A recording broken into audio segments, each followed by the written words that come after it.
Sir ये D notify का आज जो है वो नोटिफिकेशन हो गया, क्या लगता है इस्लामाबाद की नसीबों में बलदियाती इंतखाबात क्या नहीं है? देखिए, इस्लामाबाद का बलदियाती इलेक्शन जो है उसके हवाले से आज इलेक्शन कमीशन ऑफ पाकिस्तान ने जो शेड्यूल जारी किया हुआ था उसे आज सस्पेंड किया है।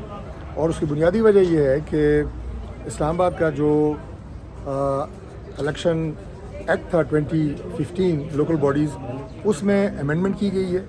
और वो अमेंडमेंट जो है, जो इस वक्त लोकल बॉडीज़ एक्ट पंजाब का है 2025 का, उसकी जो खदो खाल हैं या उसकी जो आप ये कहें कि जो शक्ल बनाई गई है, उसके मुताबिक इस्लामाबाद के लोकल बॉडीज़ एक्ट को अमेंड किया गया है। उसके लिए सदारती ऑर्डिनेंस जारी किया गया है।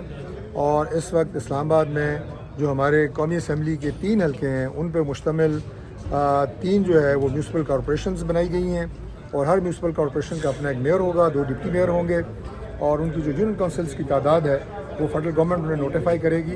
तो अब इंशाअल्लाह ताला ये जो नया निज़ाम वज़ा किया गया है, और ये जैसा कि मैं पहले बता चुका हूँ कि ये कोई नया मॉडल नहीं है जो इस्लामाबाद में दिया गया है। ये ऐन पंजाब का जो बलदियाती मॉडल है उसके मुताबिक किया गया है। और हम समझते हैं कि इससे इंशाअल्लाह ताला इस्लामाबाद में जो सही मानों में बलदियाती नुमाइंदे गली मोहल्ले की सतह के ऊपर खिदमत कर सकेंगे अपने अवाम की, और वो मसाइल हल कर सकेंगे, बेहतर अंदाज से परफॉर्म करेंगे। और ये एक बेहतरीन मॉडल होगा। सर, ये डिलेइंग टैक्टिक्स नहीं है कि अगर यही मॉडल लाना था तो पहली दफ़ा जो इलेक्शन ताख़ीर का शिकार की गई उसमें ये कहा कि यूनियन काउंसिल्स की तादाद बढ़ानी है, सबकी नुमाइंदगी नहीं है, फिर दूसरी मरतबा फिर आखिर ये मॉडल लाना था तो पहले दिन इसको एग्जीक्यूट करना था। देखिए, बात यह है कि बलदियात के जो मुख्तलिफ मॉडल्स हैं वो हर दौर में बदलते रहे हैं।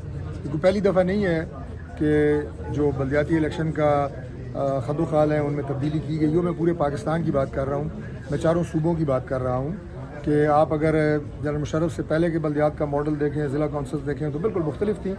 मैंने उस दौर का नाम इसलिए लिया कि उसमें यकसर जो है बलदियाती जो नुमाइंदे थे उनके इख्तियारात को और उनकी जो शक्ल है, जो नोमेनक्लेचर है, वो बिल्कुल तब्दील कर दिया गया। और उसके बाद भी कई तब्दीलियाँ जो है वो पंजाब के पाकिस्तान के मुख्तलिफ सूबों में होती रही हैं। और पंजाब का जो अब मॉडल है, इस पर प्राइम मिनिस्टर शहबाज शरीफ साहब ने कमेटी तश्कील दी थी, और CM पंजाब ने, और उसके बाद मियां नवाज शरीफ साहब ने, और उस पर बड़ी ही थॉरो जो है वो डेलीब्रेशंस हुई।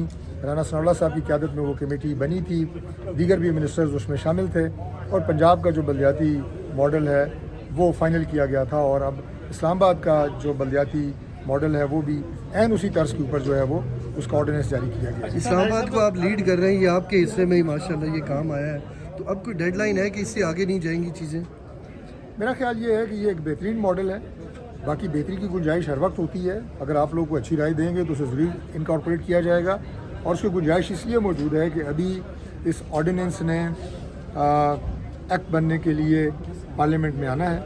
और अगर मज़ीद इसमें कोई बेहतरी, कोई अच्छी तजवीज़ लाई जा सकती है, आप लोग इसमें कोई दे सकते हैं। मैं अपोजिशन को दावत देता हूँ कि जब ये कौमी असम्बली में और सेनेट में पेश हो तो उसमें अपनी कोई मस्बत तजावीज़ लेके आएँ, वो ज़रूर इनकॉर्पोरेट। इंतखाबात का जो है वो डी नोटिफाई हो गया, आज नोटिफिकेशन 2015 से नहीं हुए इंतखाबात, तो सर क्या समझते हैं कि अब तो बहुत टाइम लग जाएगा और इस्लामाबाद के जो आम आवाम है वो बुनियादी सहूलतों से महरूम रहेंगी? बलदियाती इंतखाबात के हवाले से अब क्या कहेंगे, कब तक होते नज़र आएंगे आपको? देखिए जी, जो बुनियादी सहूलतें इस्लामाबाद में तो बिलखसूस ICT भी बड़ा अच्छा काम कर रही है और CD भी बड़ा अच्छा काम कर रहा है। और हम जो पार्लियामेंटेरियन हैं, हम पूरा चेक रखे हुए हैं, कोशिश करते हैं काम लें। लेकिन बलदियाती इदारे एक बुनियादी ज़रूरत है, इसलिए अब मेरे ख्याल में मज़ीद इल्तवा इसमें नहीं होगा।